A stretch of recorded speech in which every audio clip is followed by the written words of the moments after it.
What about this season, Coach? As you went into last season trying to get your program going, what are the positives about taking away last year and giving you a jump start towards this year with your players and what you've put in place already? Well, we obviously have a ways to go to get where we want to be. We're in a tough division, Charles. We got to improve on all three levels on defense. We got to get better on offense. We've got to do a great job in the draft, in free agency. But most importantly, our second-year players got to show dramatic improvement. We played, I think, 11 or 12 rookies last year. 2 rookies starting on the offensive line, 3 rookies starting on the defensive line. So if those guys are listening to this radio show today, let's hit the weight room, man. Let's get going. We'll smash off a tape, make sure we get all their addresses, all right? So in case they're not listening, they can get it anyway. Good. I love it. Send some verbal texts, on cell phones. Last year at this time, you weren't happy with the fact that NFL rules prohibit you from being in touch with your roster at this time of year, right? Well, now you've had a year with this roster. How much more advanced are you at this point of the offseason than you were last offseason? Well, I'm not happy most of the time, so let's make that point first. But I said advanced, not happy. Our quarterback played well in spite of what all the geniuses say. He threw for 4,000 yards for the first time in his career. He completed almost 70% of his passes. So we're really confident in Carr and what he can do in our system. Defensively, obviously we lost a great pass rusher. We've got to improve. Paul Gunther's an excellent defensive coach.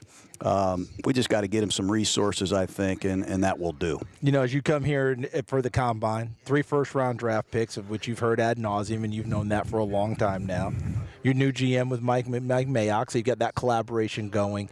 What are the priorities for you at the Combine, Coach? With this staff, with this new administration, with Mike, what are your priorities in how you're watching these kids? Well, Charles, you know Mayock as well as anybody. Oh, yeah. Mayock is changing our building. I'm telling you, he's come in there, energized us. He's one of the few guys who's going to get up at the same time you are. I'll tell you what, he loves it. He's one of the few people that will be up at that hour and be grinding already. You just feel his energy, his enthusiasm for football and helping our football team. Yep. And, to make a long story short, we want to evaluate the health of these players.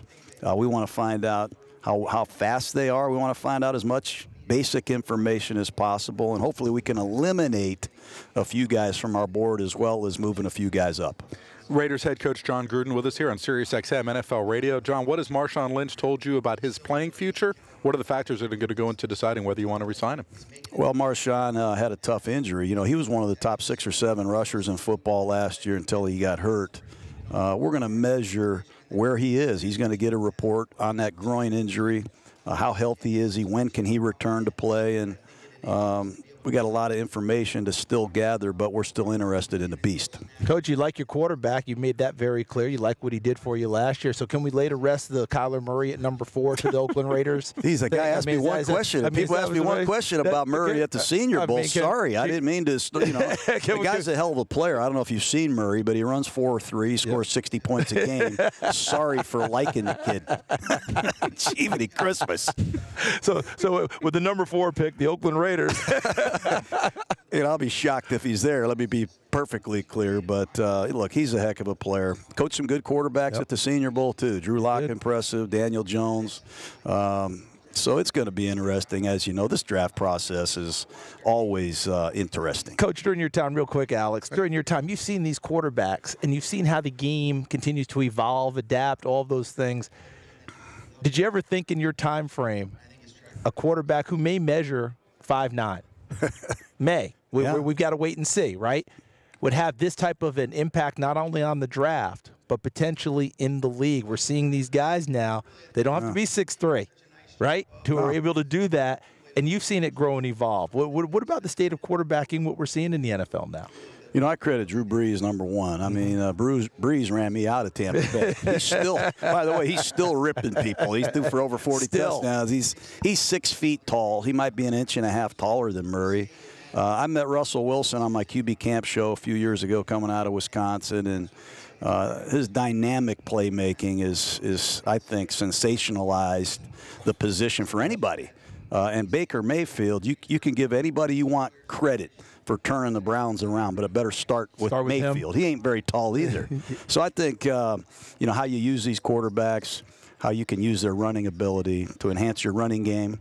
And move in the pocket, I think, is really conducive to anybody having success now at any size. Yeah, remember, Alex, when Fran Tarkenton was the outlier? I know. Remember that? Yeah, and he was pretty and he retired as the all-time leading passer in NFL history when he retired. So he's still scrambling. He's still going still moving around. Plays. John, you know, it's interesting with having those 2 other extra, you know, first-round picks so late in the draft.